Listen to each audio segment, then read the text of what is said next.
Hey YouTube, Master 781. So today on the bench, Subaru EA175V push mower. It's got the self-propelled, 21-inch wide. Actually has an electric start too. This was given to me for free. It was on one of our local giveaway pages. So I know nothing about it other than he said it ran a couple years ago and he had carburetor issues. He put a new carburetor on it, couldn't get it to run.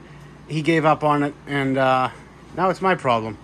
And he said this goes somewhere in here. So interesting, and interesting that I haven't lost this. I've had this for like a year now.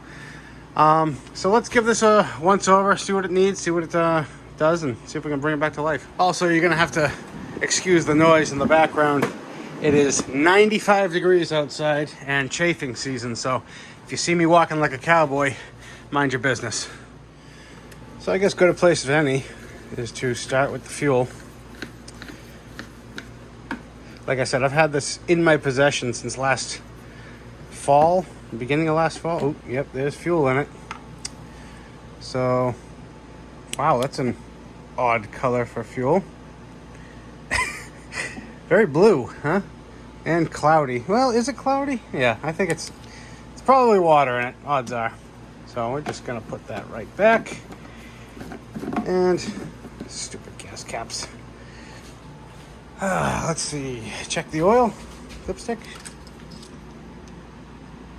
All right, it's full and I don't smell any, well, actually, maybe a hint of gasoline smell, but it's at the right level, so.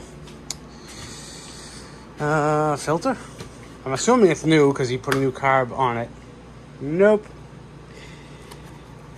Oldish looking. Definitely looks like it's been run, so either the new one didn't come with one or he didn't replace it with one.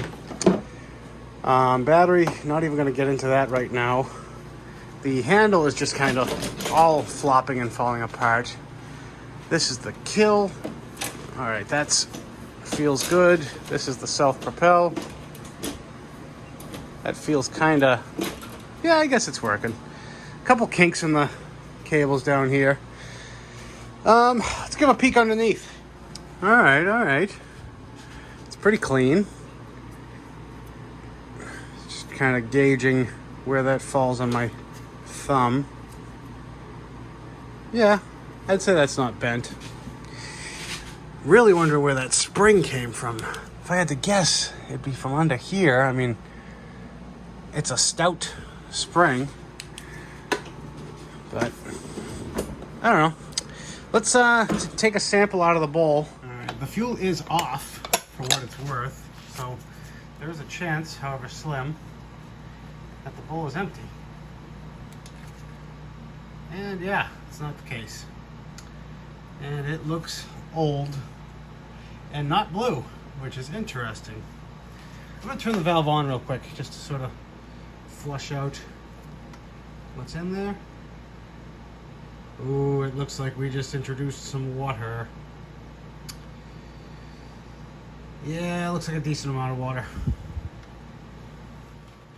So I don't know if you guys can see all those little droplets. So that's just crap, gel, and water. So yeah, no surprise, we are gonna have to flush this, but I kind of want to hear it run before we go crazy. So why don't we give it a little sniff of laughing gas, see if she'll at least pull over. All right, so I turned the fuel back on just for kicks and giggles. Gonna give it a little starting fluid. We don't want to run it long because I got the doors closed and the AC on. We just want to run it long enough to where I wonder in like a half hour, is that a headache? Or so, see what happens. Fire and bolt.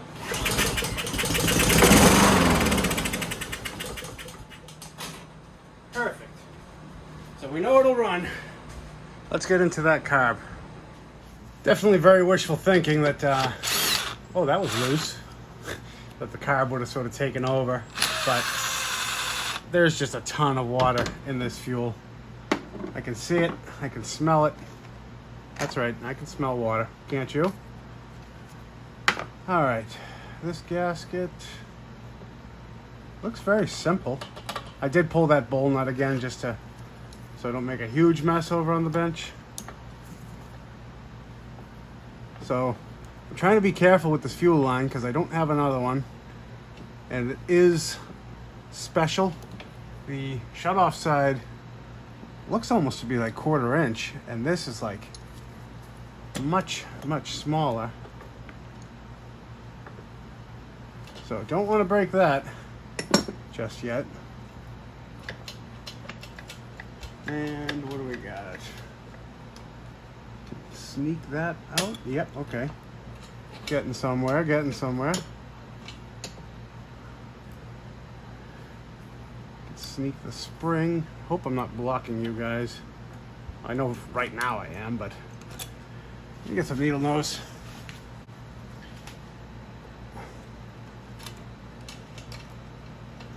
There we go. Now I should be able to sneak this. This choke keeps hooking on every bit. Come on. Ah, you're right there. Yeah, all right. This would be easier if I just got this fuel line. Oh, there we go. Hey, look at that. 2 in 1. All right, so this is just a Z-bend. It goes in there like that. All right, let's get it over to the bench. Yeah, might as well get this draining while we're doing that. All right. Haven't really worked on many Subaru style engines. Gonna say that right off the bat. And yeah, that's just all gummy, scuzzy, but we knew that was coming. That all usually cleans up very nicely in the ultrasonic. Needle doesn't look in bad shape. And like I say, I don't think it was overflowing or leaking past the needle. All right, now the question is, can we get the jets out?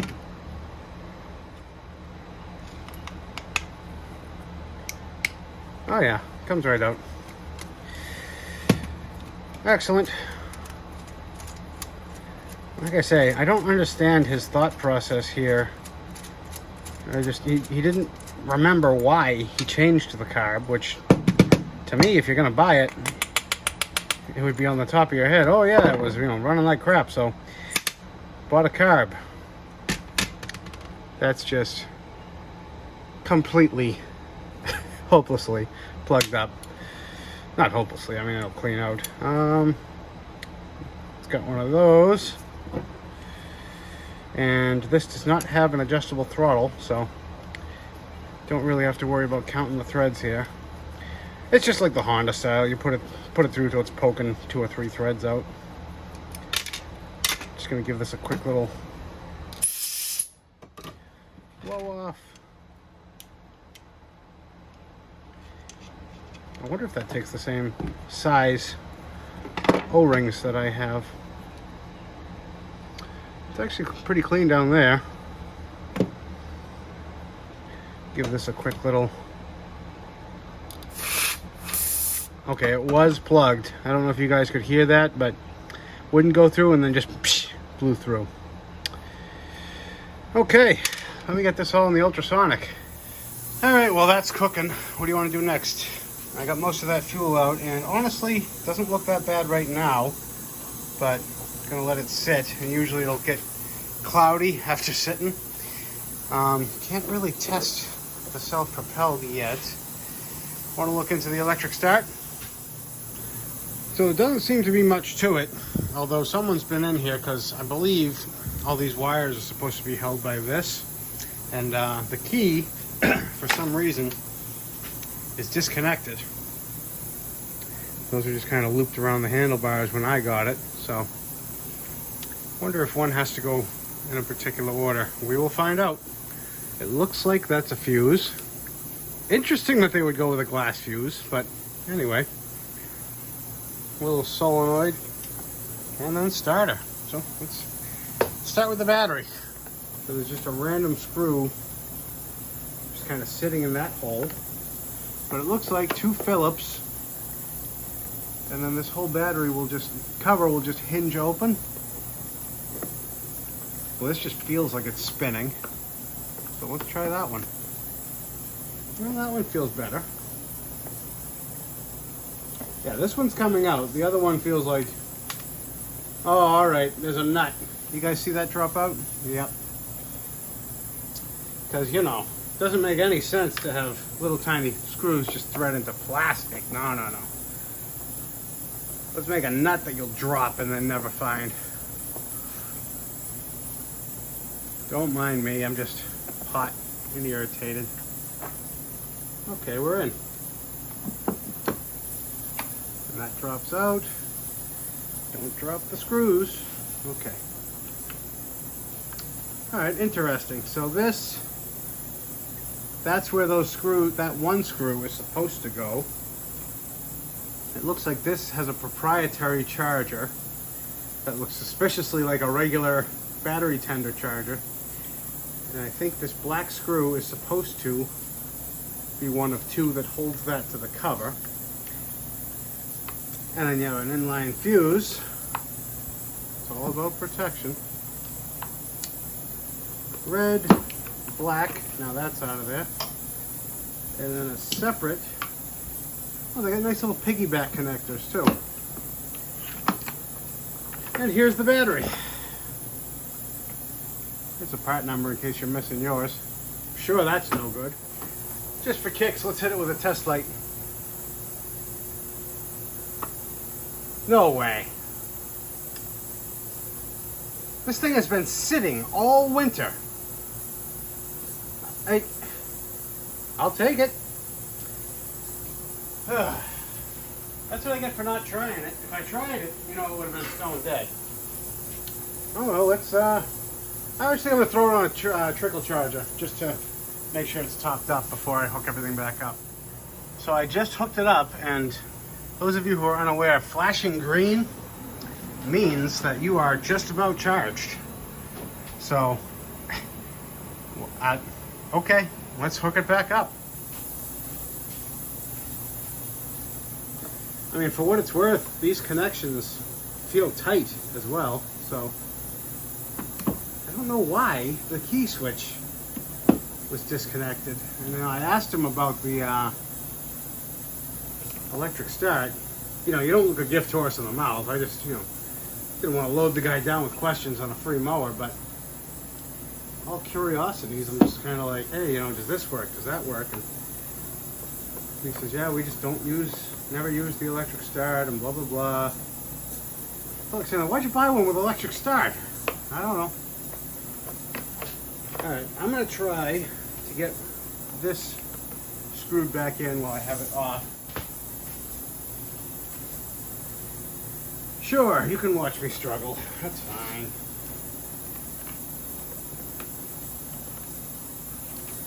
Just the fact that this screw was missing leads me to believe somebody was troubleshooting something. And this doesn't even pop off the hinge. So it's not even like I can just take this off and make it easier for myself. Just gotta get it lined up. I think I got it. Yeah, because why else would you be poking around?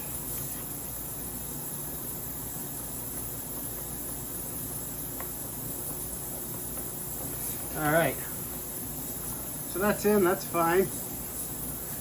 Get this closed.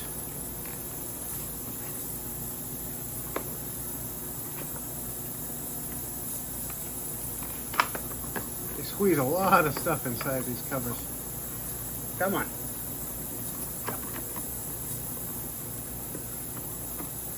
What are we hitting?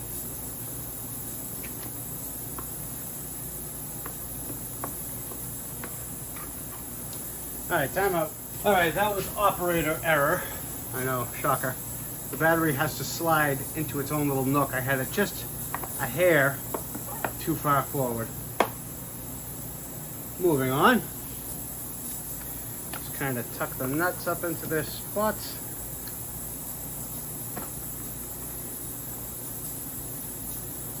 The interesting thing is going to be, does it matter where that key switch gets hooked up to? I'm going to assume not. I mean, it's just, you're just making a path connecting A to B, so why would it matter? But we'll find out. Okay, so they are both black. I'm literally just kind of taking a pick and seeing what happens. Hook that up, and I'm going to tuck them back into their little harness down here, because why not? Well, let's see what happens. Hold down the kill, turn the key. Nothing. Oh! Look at that! Cool. So we have an electric start. Still waiting for the carb to finish cooking. I'm going to jump onto the handlebar situation. I mean, all this hardware is just loose. This particular bolt is supposed to have a nut on the end, like this side, so that's falling out. This isn't tight. That's not tight. That's just kind of finger tight. Handlebars that are loose, they aggravate the hell out of me. So let's jump onto that. All right, so this is an M8 by 125 bolt. And just gonna, other side, all it has is a washer and a nut, so we're just gonna copy that to this side.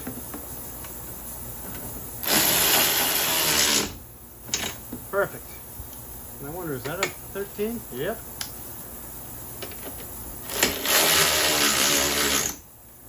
Tight, tight. All right, now we'll do the other side. Much nicer. Solid as a rock. Now, a lot of you guys are saying, oh, you don't even know if this thing's any good. What are you bothering with the handlebars? Guys, I will pull over. If I see a push mower on the side of the road, I will pull over, check it out. And if the handlebars are loose, I will fix the handlebars and leave it on the side of the road. That is how much loose handlebars aggravate me. Oh, it's just one of those quirks, and I have many. So next I want to get this blade off, but I also want to do a little bit of exploring while we have it off, because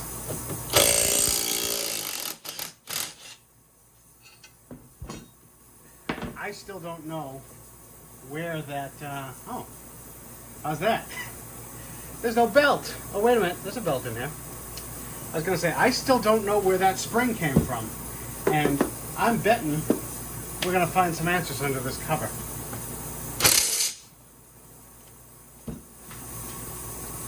So keep in mind, these are the 3 bolts, there might be a 4th, that hold the engine on. So take that one off, take that one off. Don't be taking that one off.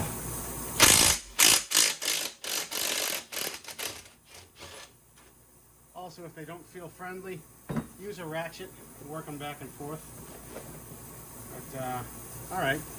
There's no way that this belt was hooked up. Because, yeah, this transmission is just flopping around under here. Is it supposed to be hooked up to this? Let me get you guys in closer. Okay, so right now you guys are going to see much better than I can. So it looks like the cable comes in right there and pulls on this arm, which I can't really tell. What's it doing? Because that pulley isn't moving. So, spinning this wheel, I'm not getting any movement out of the wheel, so either this transmission is garbage, or that spring is supposed to pull backwards and keep tension on that belt, and the cable engages a gear on the inside, but I don't know where it would hook to. I gotta do some poking around, and only one of us can fit in there, and right now you're not so helpful. Okay, before I go chasing my tail on something I can't even see, I'm going to clamp down the self-propelled and spin this pulley and see if it makes these wheels try to move. All right, that's clamped. Now this is on the table, so it should be locked. And sure enough, yeah, it's trying to move the whole transmission, see? Okay, so that proves our hypothesis of something's supposed to just keep tension on that. Now I just gotta find where that is. Well guys, I gotta tell you, I'm scratching my head on this one. So I've chalked up the belt just to see sort of how everything sits, and sure enough, I mean, it needs tension. And from what I've found on parts diagrams online, yes, this spring exists, and yes, it goes to this machine, but there's nowhere very obvious, I mean, anyway, that it should sit. That's where it looks like it hooks to. There's no other place. I know hooking to plastic seems dumb, but best I can figure is we're missing something. There's gotta be, like if there was a plate right here where that spring would hitch to, but I don't even see any screw holes. You know, part of the reason I think a lot of grass got in there is because this is open. But, I mean, there's a hole right here, but looking in there, it's never had any threads of any sort in it, and it's just you know, it's got a plug at the end. It's not a through hole, and there's no hole on this side. I don't know. I gotta do some thinking on this. Okay, so nobody likes admitting defeat, and stuff like this will keep me up all night. But I can find nothing online. I found a parts diagram that's completely useless other than telling me that the spring exists. There's got to be something under here that I'm not seeing, and I don't think it's a part of this cover because I've pulled up a picture of the cover. So what I've done, I'm breaking one of my rules. I've come to the land of the lost and found myself a nice long spring. And the plan is I'm going to hook right from this hole and I'm going to bolt it straight through to the deck. Is it proper? No. And I hate doing things this way. But at the end of the day, this mower is sold brand new out of Costco for $150. I'll be lucky to get $100 for this thing. It's fine. It's going to work. And if not, guess what it becomes? A push mower. All right, so I've drilled a hole right here and put a bolt right there. Went with a shiny silver one to make myself feel better. So now I just got to hook up this spring with a nut and washer to there. Okay, so that's what we've ended up with. It gives a nice tension to the belt. I'm not happy with it just like you guys are, but what can I do? There's no support on these things. It's made by, I think, what's it called? It's over here. Power Stroke. Probably Power Smart or Power whatever the hell. Is it right? No. Will it work? I think so. All right, moving on. Here's the carb, fresh out of the ultrasonic. Came out gorgeous. That drive issue is it's gonna haunt me. I don't like weird, I don't know, weird problems like that just don't make sense. I know a lot of you are screaming in there that baffle, that, you know, that black plastic piece is, oh, that's missing, you know, it's missing chunks. That could be the answer. I saw a picture of one on eBay and it doesn't have anything. There's nothing there. I can find parts breakdowns online. It doesn't, it has the spring. That is the spring for it. It looks like it goes in the back of the drive thing, but that's all. That's all I can get. I don't know. At the end of the day, we had two choices. Leave it as a push mower or make something work. And I mean, we haven't tried it yet, but I think I will take maybe over definitely not every day of the week. Let me know what you guys think. Actually, I know you will anyway, so what am I asking for?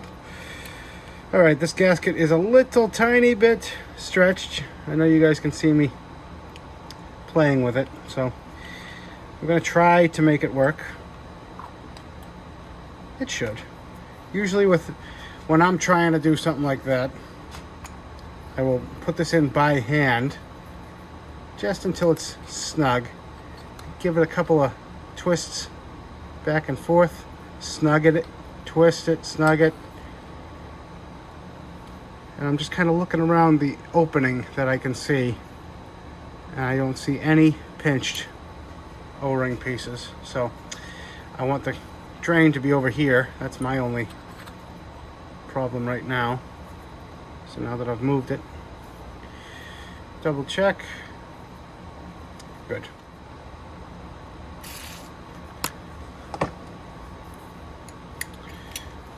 I'm gonna throw the pilot jet in, which these O-rings are plenty supple. I don't think this machine's that old. I want to say I was seeing 2019 or 2020. Like I say, they were sold at Costco, amongst other places, I'm sure. But just one of those mowers, cheap and cheerful. I feel like with certain brands such as this, you can take great care of it, do whatever you want with it, but you're not going to get, I don't know, you're just not going to get the longevity out of it. You know, look at what we just found with that drive problem. But anyway, my opinions are just that. Let's head over to the machine. And I just quickly threw an edge on that blade. Let's see how we did. Hard to do it one-handed, but see? That's what I will still call acceptable. You start chasing tiny little drifts like that, and then you'll go crazy. A lot of people got a little bent out of shape at my preachings regarding blade balancing. So this is just me showing you, like, I'm not some blade balancing Nazi. You know, I know what acceptable tolerances are, and this is acceptable. So take that with a grain of salt. And just to further drive my point home about going crazy over cheap mowers, look at the inside of this gas tank. Now I've blown this out, I've cleaned it out. I don't know if you guys can see. See that little hole down there? There's a bracket that corresponds to that. That's just a crevice that's going to hold water for the rest of its life.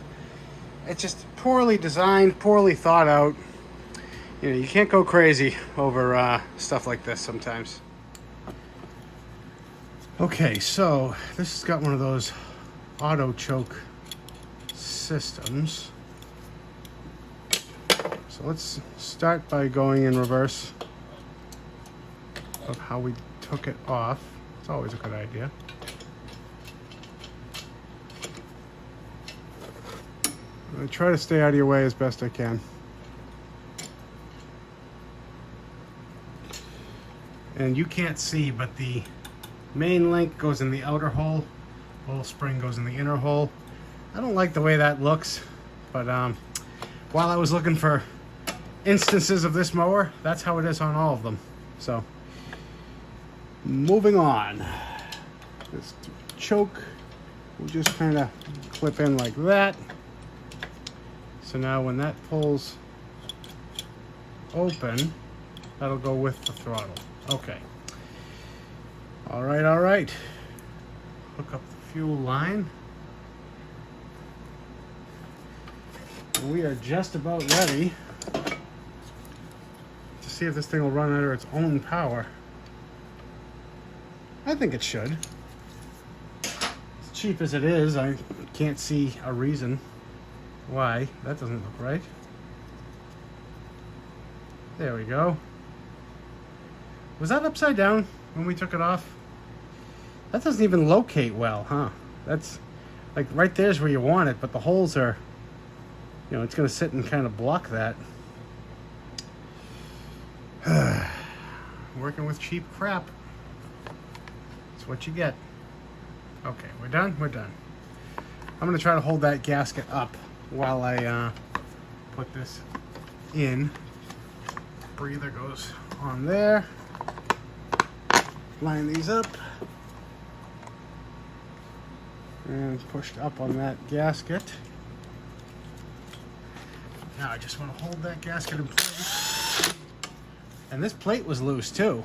So this thing had everything going against it for running under its own power. Tighten those down with a ratchet, throw some fuel in. And I actually have a brand new filter on hand, so slap that in too. All right, fuel is on. Let's give her a pull.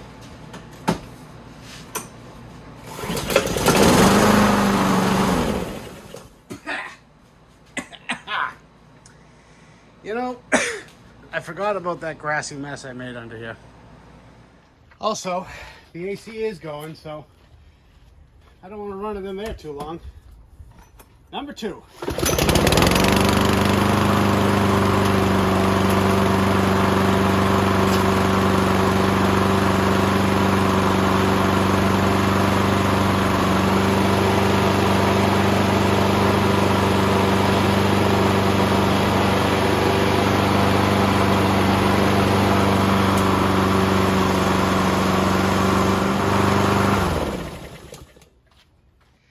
Like a Subaru Swiss watch. Excellent. I don't know if you guys saw, but I tried out the self-propel, and at least not under load it works. So right now it's a half a win.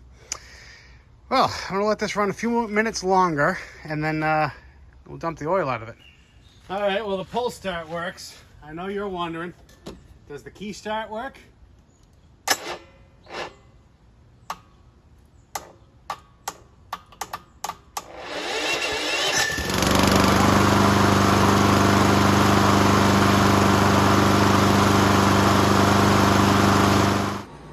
And we got the oil draining out now that it's full. So I think the battery might be a little weak, even though it's testing, you know, well, fully charged, if that makes any sense. I think it just doesn't have any reserve capacity. And honestly, I don't think I'm going to bother with it because I don't have the charger for it. So there's really no point. I can rig up, you know, so you can use a battery tender, but, you know, what's the point here? So. And then all that's left is give this thing a bath. I do have the bag for it and the mulch plug. So, curious to see how well this thing cleans up. It's been a day or two since it's seen soap. And, I mean, you guys can see what that oil looks like. Definitely has some shimmer to it, but no chunkage. I would be willing to bet that this is the original oil that either came with the unit or has been put in it since new. So it's a good thing we're changing it. And there we go. Nice and clean, right to the line. Let's give her a bath, shall we? All right, well, I've pushed it all the way down to the back so I could get the bagger. Now's a great time to see if the self-propel works. Fingers crossed. There you go.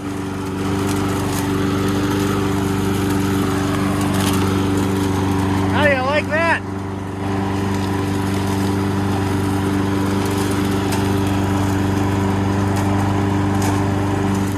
Self-propelled works beautifully. So let's see if we can get this looking beautiful as well. Here's the before and there's the after. I had a feeling this was going to clean up nice. That blue really pops. Yeah, so altogether not incredibly difficult. I can definitely see why the people got frustrated with it. I mean, whether or not there was a carb issue or what, but it's kind of aggravating when you pay money for a self-propelled, and it don't self-propel. But cheap parts, Chinesium engineering, and not well thought out designs, it's what makes a Subaru a Subaru. All right, I had to say it. Here come the Subaru fanboys. I got to get out of here. I want to thank you all again for liking, watching, commenting, subscribing, and we'll catch you on the next one. Bye.